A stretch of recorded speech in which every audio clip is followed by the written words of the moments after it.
नमस्कार मंडळी, या भागात आपण पाटवडी कशी बनवायची ते बघणार आहोत। त्यासाठी लागणारे साहित्य: 1 वाटी बेसन, ही अख्खी वाटी भरून बेसन घेतलेलं आहे मी इथे। चवीनुसार मीठ, मोहरी, 1 कांदा रफली चॉप करून घेतलेला, हळद, सुकं खोबरं किसून घेतलं इथे मी, तिखट, आलं लसूण पेस्ट, खसखस, कोथिंबीर, धनेपूड, हिंग। आता आपण पाटवड्यांसाठीच्या वड्या कशा करायच्या ते बघणार आहोत। त्यासाठी मी बेसनमध्ये पाणी घालणार आहे इथे।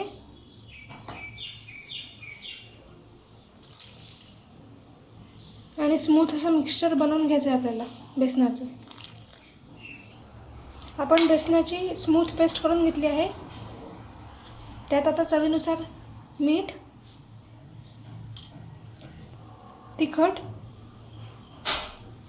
कोथिंबीर घालून मिक्स करून घेणार आहोत। वड्या कशा करायच्या ते बघणार आहोत। त्यासाठी कढईत तेल घेतलं आहे मी, तेल तापलं आहे, त्यात मोहरी, हिंग, हळद,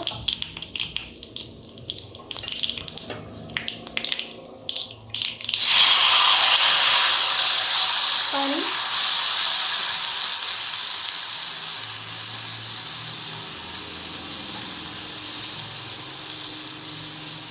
आणि बेसनाचं मिक्सचर।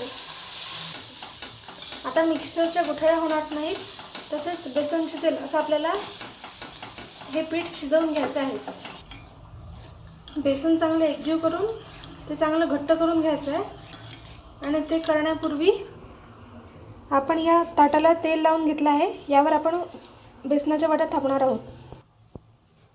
आपण बेसनाच्या पिठाला एक चांगली वाफ काढून घेतलेली आहे आणि बेसन चांगलं शिजवून घेतलेलं आहे।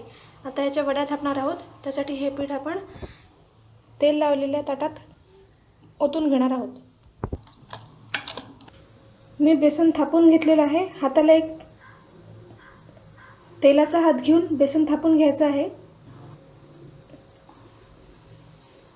आता त्यावर किसलेलं सुकं खोबरं आणि कोथिंबीर घालून हलक्या हाताने थापून घेणार आहोत। बेसन थंड झाल्यावर आपण वड्या पाडून घेणार आहोत। पीठ थंड झाल्यावर वड्या पाडण्यास सोपे जाते।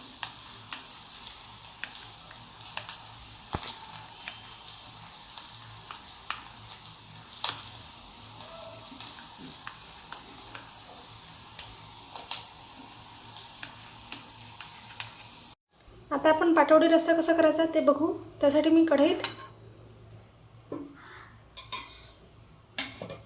तेल घेतलं आहे इथे। कांदा,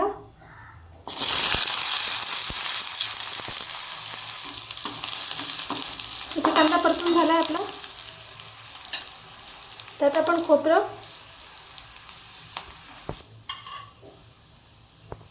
आणि खसखस घालणार आहोत। खसखस परतून घ्यायची आणि हे वाटण मिक्सरमधून वाटून घ्यायचे आहे। कांदा, खोबरं आणि खसखसची पेस्ट करून घेतलेली आहे मी इथे। आणि पाटवड्या सेपरेट करून घेतलेल्या आहेत।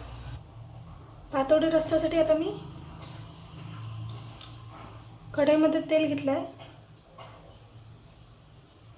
त्यात मोहरी,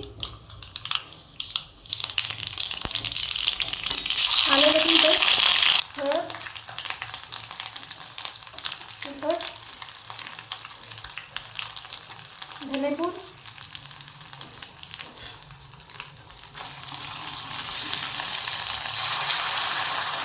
कांदा, खोबरा आणि खसखस पेस्ट, चवीनुसार मीठ।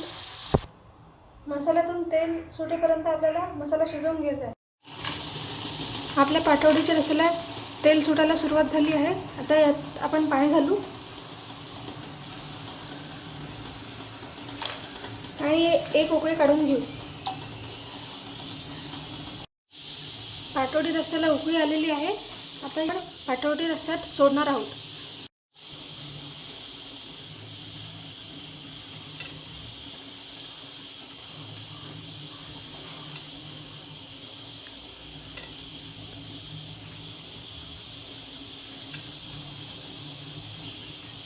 वड्या जेव्हा शिजून आपोआप वर येतील तेव्हा भाजी झाली आहे असं समजावे. आपल्या बेसनाच्या वड्या पाटवडी रस्स्यावर दिसत आहेत, म्हणजेच वड्या चांगल्या शिजल्या आहेत. जर तुम्हाला ही माझी पाटवडी रस्स्याची भाजी आवडली असेल तर लाईक, शेअर, सबस्क्राईब आणि कमेंट करायला विसरू नका. तसेच माझ्या चॅनलवरचे अपडेटेड व्हिडिओ पाहण्यासाठी बेल आयकॉनवर क्लिक करा. धन्यवाद.